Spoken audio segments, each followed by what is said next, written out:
Gospodin s vama. i s duhom tvojim. Čitanje Svetog Evanđelja po Marku. Slava tebi, Gospodine. U ono vrijeme govoraše Isus mnoštvu: Unosi li se svjetiljka da se pod sud stavi ili pod postelju? Zar ne da se stavi na svijećnjak, ta ništa nije zastrto, osim zato da se očituje, i ništa skriveno, osim zato da dođe na vidjelo. Ima li tko uši da čuje, neka čuje. I govoraše im: Pazite što slušate. Mjerom kojom mjerite, mjerit će vam se. Doista onomu tko ima, daće se, a onomu tko nema, oduzet će se i ono što ima. Riječ Gospodnja. Slava tebi, Kriste.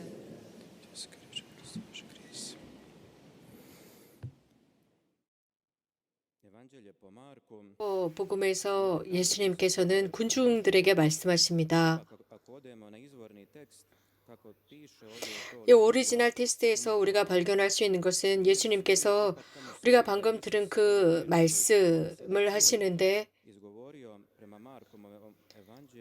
제자들과 함께 단독으로 계실 때 하신 말씀이었습니다. 마르코 복음이 전한 이 구절 부분은 예수님께서 군중에게 가르치시는 모습입니다. 군중을 가르치시는 예수님. 마르코 복음사가는 이렇게 전합니다. 비유를 통해서 군중을 가르치셨다라고 전하고 있습니다. 예수님께서는 비유로 말씀하셨는데 이 비유 중에 가장 유명한 비유는 씨 뿌리는 이의 비유이고, 또 성 마르코가 전하는 바에 의하면 예수님께서는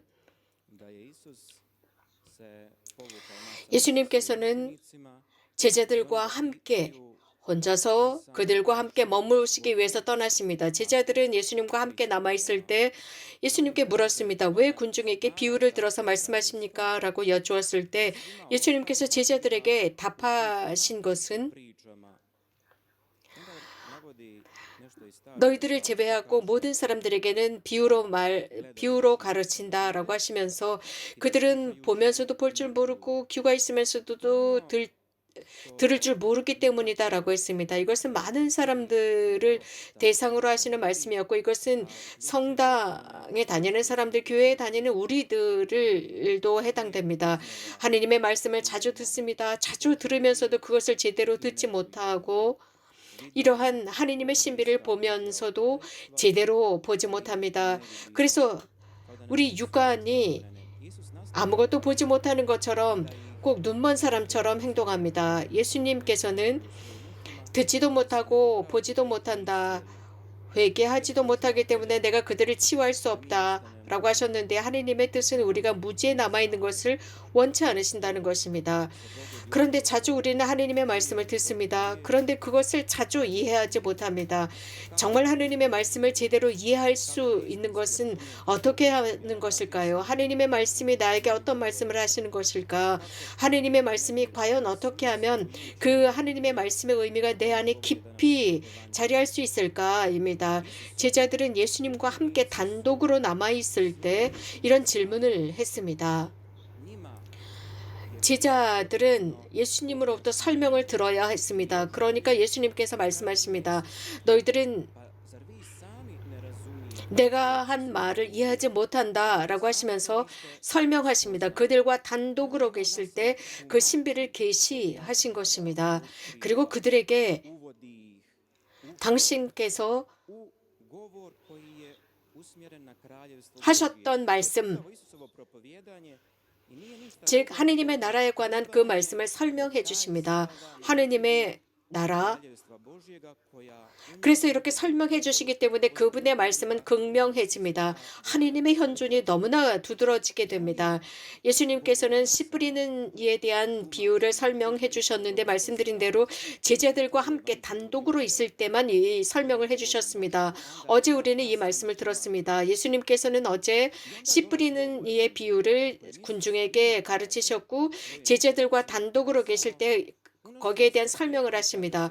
그리고 이제 예수님께서는 등자는 높은 곳에 있어야 한다라고 하셨습니다. 식탁이나 탁자 밑에 두는 것이 아니라 높이 들려서 모든 것을 비추어야 한다라고 했습니다.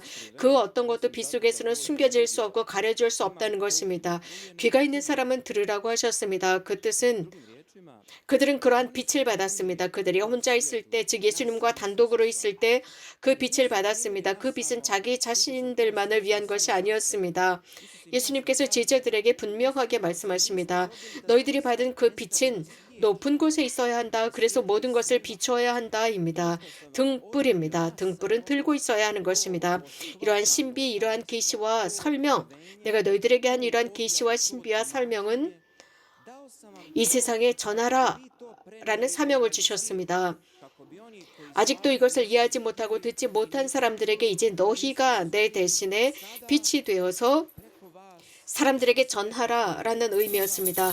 너희들을 통해서 내 말을 사람들이 들을 수 있도록 하고, 그렇기 때문에 너희들은 책임이 있다. 이 복음에 대한 책임을 지고 있다라는 의미였습니다.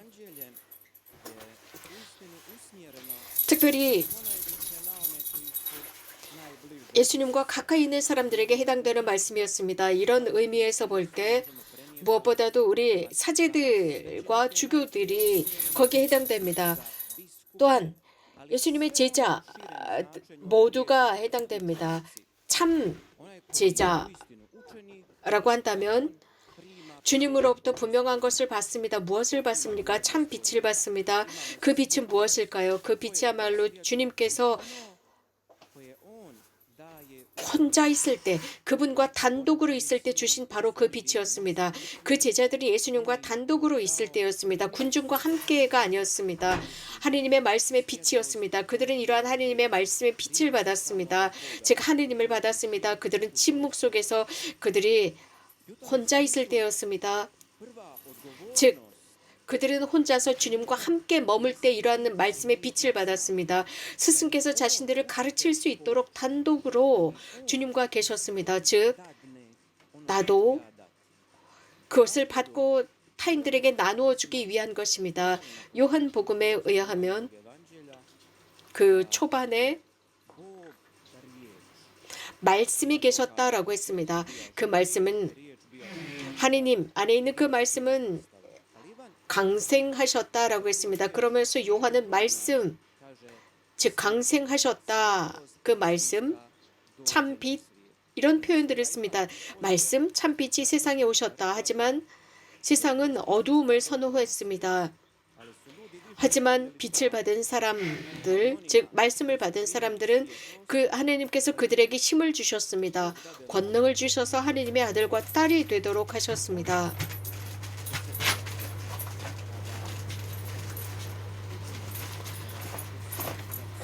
교회는 2000년 동안 복음을 선포해 왔습니다. 제자들을 통해서였습니다. 어떤 일이 일어났습니까? 다른 사람들이 그러한 하느님의 말씀, 즉 하느님의 빛을 받아들이고 하느님을 받아들이도록 했습니다. 몇몇 사람만 그것을 받아들인 것이 아니라 하느님의 말씀은 모든 인류를 비춥니다. 그러므로서 우리가 오늘 들은 복음 말씀은 세상 전체를 위한 선물입니다. 등불은 빛을 줍니다. 등불은 혼자 남아서 기도하고 침묵 중에 기도할 때 빛을 줍니다. 영감을 줍니다. 이 세상 전체를 비추고 있습니다. 예수님께서 제자들에게 말씀하셨습니다. 너희들이 들은 것, 보이지 않는 곳에서 들은 그것을 지붕 위에서 선포하라 라고 했습니다. 너희들이 너희 마음 안에서 들은 그것을 다른 이들에게 나누어라입니다. 이것은 너희들에게 준 선물이기 때문이다. 예수님께서 오늘 저녁 복음에서 하신 말씀은 조심하여라 라고 하셨습니다. 누구든지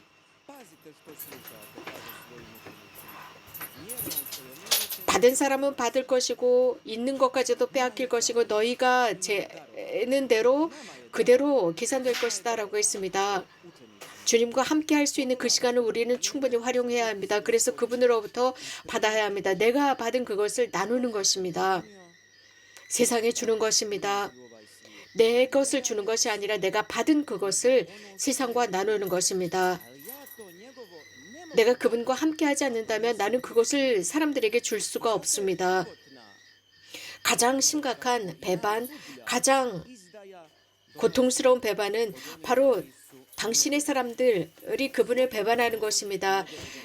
당신의 사람들이라고 생각해서 그 사람들에게 갔는데 받아들이지 않을 때, 내가 사제들인데 내가 사제들로서 다른 사람들과 관계를 맺지 못한다면 내가 받은 그것을 나누지 못합니다. 그것을 내 자신에게만 준다. 그것은 정말 극소수에 지나지 않습니다. 신성의 것, 하나님의 것을 저는 인류와 나누어야 합니다. 이것이 제자들의 임무입니다. 그러므로써 예수님께서는 복음의 또 다른 곳에서 이런 말씀을 하십니다. 성령께서 너희들을 인도하시고 너희들을 가르치실 것이다.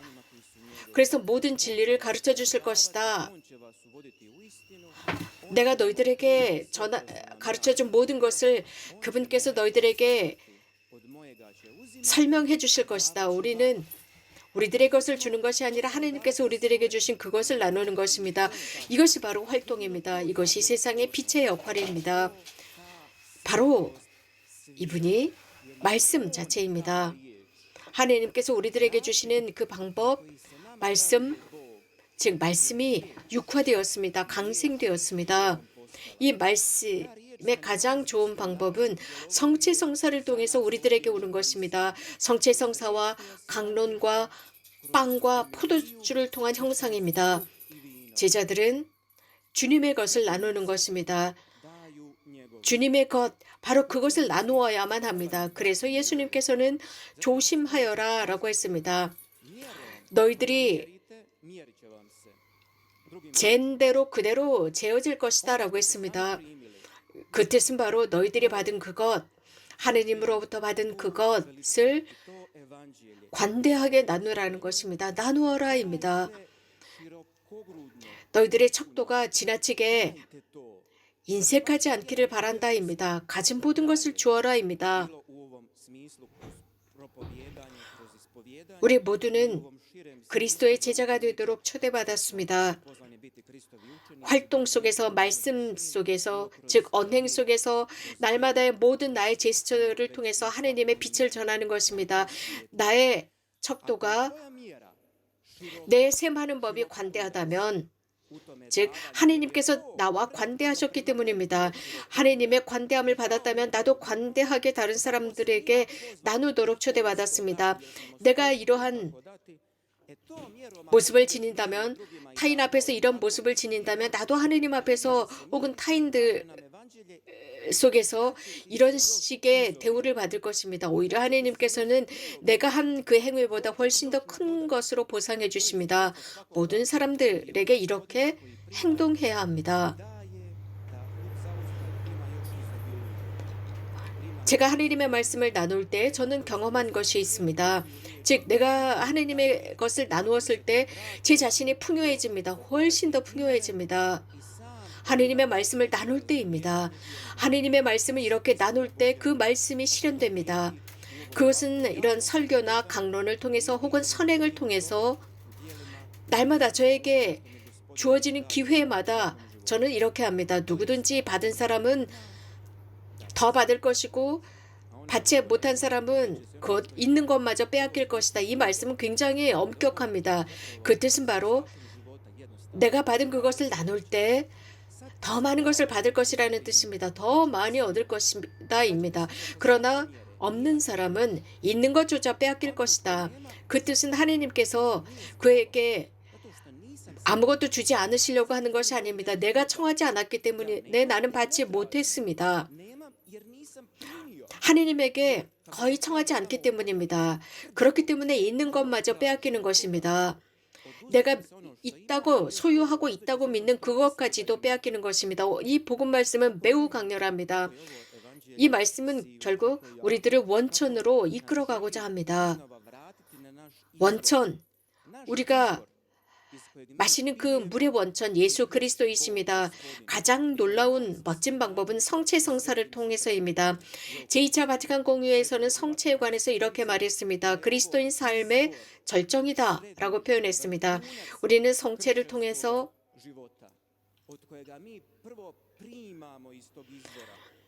다른 사람에게 나눌 수 있는 방법을 배웁니다. 내가 이 원천으로부터 마십니다. 즉 그분의 피와 그분의 피를 마시고 빵을 먹을 때, 성체를 먹을 때 그분께서 내 인생 안에 들어오시고 나는 바른 방법으로 보게 됩니다. 성 요한은 자신의 복음에서 이렇게 언급합니다. 이 빛, 모든 사람을 비추는 빛. 그래서 우리에게 많은 것을 주셨다는 것을 분명하게 보게 됩니다. 우리는 많은 것을 받아야 합니다. 하느님께서 우리에게 많은 것을 주고 싶어 하십니다.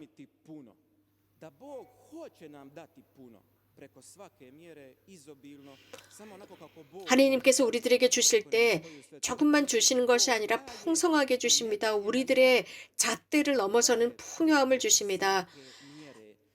이 세상에 이것이 필요합니다. 이것이 바로 희망입니다.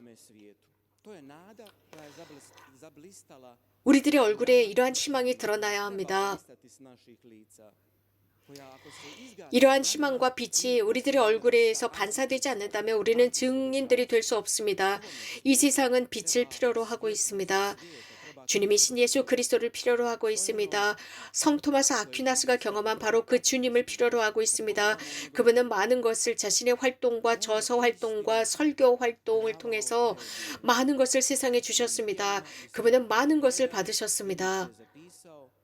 그분께서 이 세상에 주신 그것보다 훨씬 더 많은 것을 주님으로부터 받았습니다. 주면 줄수록 더 많은 것을 받았습니다. 신비 경험을 했습니다. 완벽하게 하느님 안에 잠심해 있었습니다. 자신의 모든 저서들을 불태워버리려고 했습니다. 왜냐하면 하느님의 은총지위 안에서 그것은 아무것도 아닌 것처럼 느껴졌습니다. 그의 영혼은 하느님의 사랑으로 불타오르고 있었기 때문입니다. 그는 깨어있는 성인이었습니다. 그래서 성인입니다.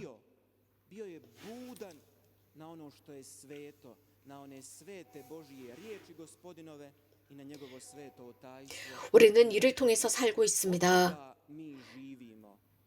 여기에서부터 우리는 나눌 수 있습니다. 무엇인가 다른 것이 아닙니다. 하느님께서 주시는 그것으로 나누고 삽니다.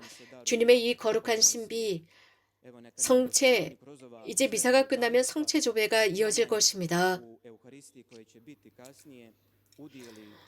성령께서 우리들에게 풍요하게 주시면서 복음을 잘 깨닫도록 하시고 이 복음을 세상에 전할 수 있도록 하실 것입니다. 이것이 바로 우리들의 과제입니다. 함께 일어나서 우리들의 모든 기도를 전능하신 하나님께 봉헌하고 주님의 자비를 청합시다.